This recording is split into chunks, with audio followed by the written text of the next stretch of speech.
everybody, it is Sunday, let's see, October 13th, and it is we're just about the butt crack of dawn here, riding along Interstate 80 on our way to go check out a trailer, which used to be a camper, and they removed the camper. I don't know what happened, I'll get the story when we get there, but removed the camper, but they have a tandem axle trailer frame, supposedly still has the title, a clean title, and yeah, so we're looking at it for the Sawmill, and it is one rainy, stormy morning, I'll tell you that.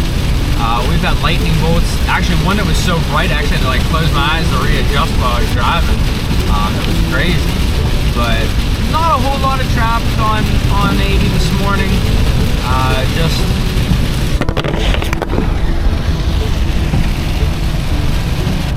a lot of trucks. I'm also coming to you from my dashboard because this morning when we left, it was really early and I did not bring the base for my camera. So normally I have it mounted up on the windshield there, kind of usually use the dash cam, but this morning you're just kind of hanging out with me here on my, I don't know what you call this thing, sunglasses pad or whatever that may be.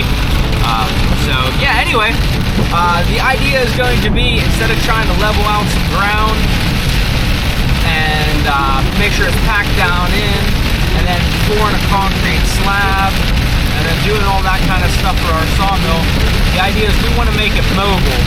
So I can go over and I can mill at my brother's house, or I can mill at my parents' house, or something like that.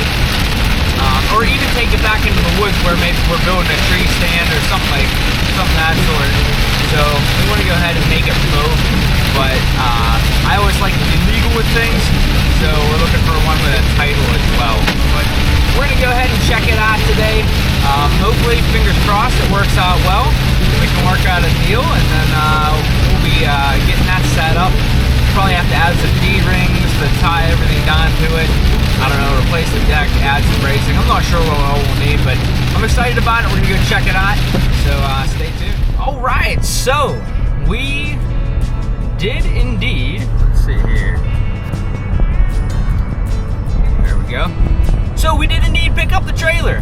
Now, seeing as this was a purchase from a different state, and it's Sunday, we were not able to do a title transfer today, but we notarized, had the bill of sale and the title notarized, and we are going to just do that whenever we get back to PA and we've got an open notary. So excited about that. Definitely needs a little bit of work. It needs to cut that bottom camper layer off, that waterproof layer, cut that out of there.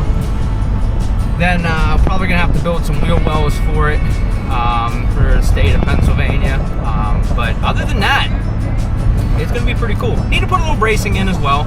I think it's we have 4 jacks in each corner, like any camper does, to kind of jack things up and make it sturdy and make it stable. But we're gonna be putting a lot more weight in it than you normally would just camping. So we're gonna probably have to put some steel bracing in there and some steel gussets. So we got some cool welding videos coming up, I'm sure. But other than that, pretty cool. Should be pretty neat. It's a 25-foot overall, which includes the tongue, but there's 21 foot of deck, and I think I'm going to just weld a little piece on to bring that deck over the triangle. That way we can keep some tools there, we can keep some footing space there for milling, whatever the case may be. It's always better to have more deck, you know what I'm saying? So we're going to get into that in another video, but we got all kinds of plans. We got a little bit of time to think about it. It's pouring down rain, soaking wet. So today the project may not commence, but we at least got to get it home and go over it at that point. So very excited.